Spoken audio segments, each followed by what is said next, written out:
The first building set of the Age of War Chapter 3 is here, and that is the Aesir Extension. Is it any good?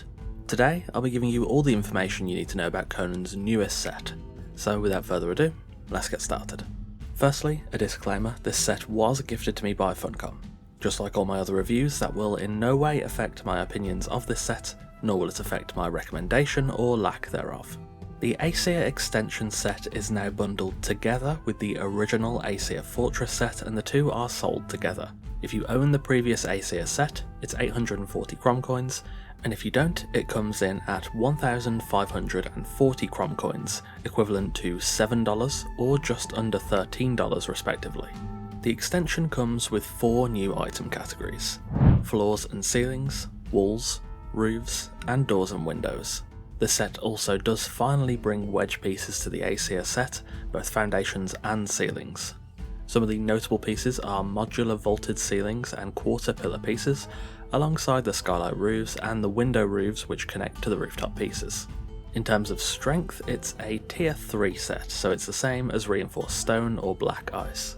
As for the aesthetics and design, these pieces are quite desaturated and heavy on the wooden tones as you would expect. However, despite seeming somewhat bland at a glance, there is a lot of hidden detail. The triangular motif is very much present throughout the entire set, in the doors, windows, roof pieces, etc., which helps to build a coherent identity. A lot of the detailing carries Aesir iconography too, which adds a touch of intricacy. The sloping sides and roofing interiors both take the appearance of medieval timber roofing, which suits the set well thematically, but I think it does somewhat clash with some of the other elements.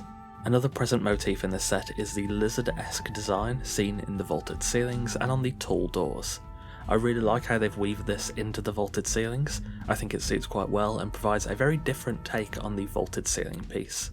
Overall, in terms of aesthetics, the Aesir set is lacking colour, which may be a negative for some, but the design is incredibly tight.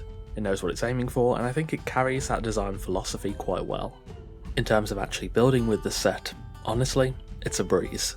Everything works pretty much as you'd expect, and the stuff that you'd think might be finicky, like the quarter pillars or the vaulted ceilings, are actually not at all. This is probably one of the best out-of-the-gate experiences I've had when it comes to building with a new set, especially one that includes uncommon or never-before-seen pieces like the quarter pillars or the modular vaulted ceilings, which do buck the usual trend of vaulted ceilings, but they do so in a very effective way. Whilst it's incredibly simple to use, it can suffer aesthetically because of the colour-neutral design. Creating something good just from this set requires a lot of pattern breaks and textural changes, which is more than achievable, but it's not quite as simple to use as something like Stormglass, where even a fairly ugly build can end up looking at least reasonably good. Probably the best part of this set is how flexible it is.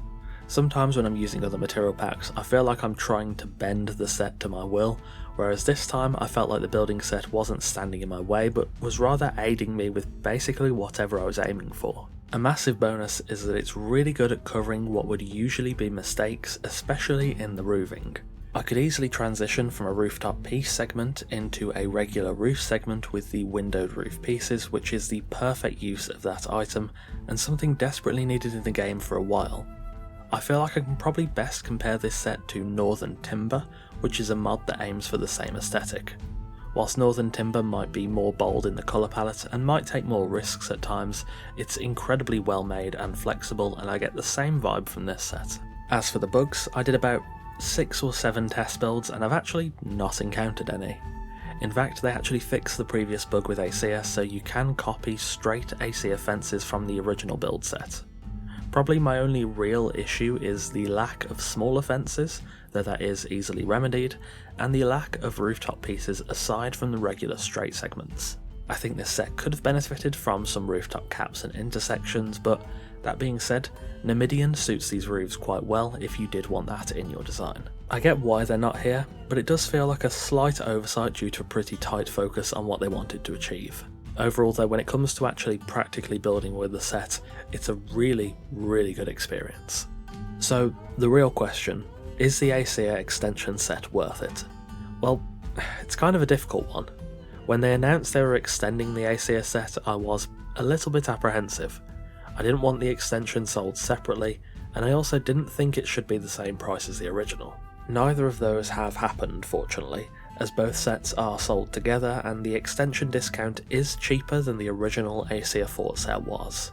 However, there is still a bit of an issue here, at least for me. Just under $13 for the fort and the extension will be a bit steep for some, even if I do think it's an incredibly well-rounded set. I don't think $7 for the extension on its own is too bad, but there's a bit of a discrepancy. If you bought the original Aesir Fort set at release, it was 1,000 Crom coins, just over $8. If you now get the discounted set, it's 840, which is $7, and that puts the total price for both at 1840 Crom coins. If you now get the discounted set, it's 840 Crom coins, which is $7, that puts the total price at 1,840 Crom coins. But if you were to buy both sets today, you'd spend 1,540, a price reduction of 300 Crom coins. I'm not sure if the original Aesir Fort set ever got a price reduction. If it did, then that might make sense if it's in line with the current bundle pricing, but it does end up slightly more expensive if you previously owned the Aesir Fort bundle. I'm not entirely sure how I feel about that. I know some people won't mind and some people will hate it, but I guess it just is what it is. Beyond the pricing, the set is incredible. It hits the Viking-esque niche perfectly, something that really has been restricted only to mods for a long time, and probably too long. It includes almost everything you need, and even new stuff you probably didn't think you needed. In terms of value for money, I think the value for money is here. I think 840 Crom coins is a pretty fair price considering how much the extension includes. If you compare it to something like the Turanian extension, which was admittedly a bit disappointing at release, I think the difference is night and day. If you don't own either set, yeah, $13 is a bit of a steep buy-in point, but this is probably one of the most complete build sets out there. Though it is obviously very clearly targeted at the sort of Viking niche, I think it's flexible enough and stylish enough that you can use it for basically almost anything, and in combination with other building sets you own too. With all that in mind, I've debated this verdict with myself for a while, and I think I do give it my recommendation, at least if you like the Viking style. Obviously, if you don't like it, definitely don't get it, but if you do like this aesthetic, then there's nothing else quite like this in the base game. However, I really wish the original set had come out like this, rather than released as the original and the extension. The Aesir set is, in my opinion anyway, nearly perfect at the moment, and I think people would have been happy paying a few extra dollars for this set when it originally launched if it came with everything in it. As good as this extension is, I really don't want to see this as a continuing trend.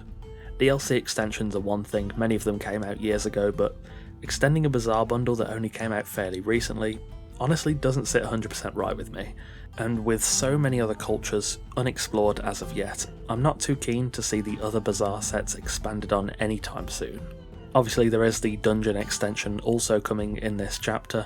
We know that's coming and that might be very much needed because dungeon is incredibly niche, but we'll get to that when it comes out. I'm just hopeful that this is more of a one-off as opposed to a consistent theme we'll be seeing. Overall though, a very, very good set, and if you like the Viking style, you will undoubtedly love the Aesir extension. Thank you for watching, and of course a massive thanks to our wonderful esteemed coffee cultists for continuing to support the channel over on Patreon. Whilst recording this video, I've come across a few cool tricks, so keep an eye out for a building tips video with this set soon, alongside a tavern build too. Again, thanks for watching, take care, and I'll see you soon.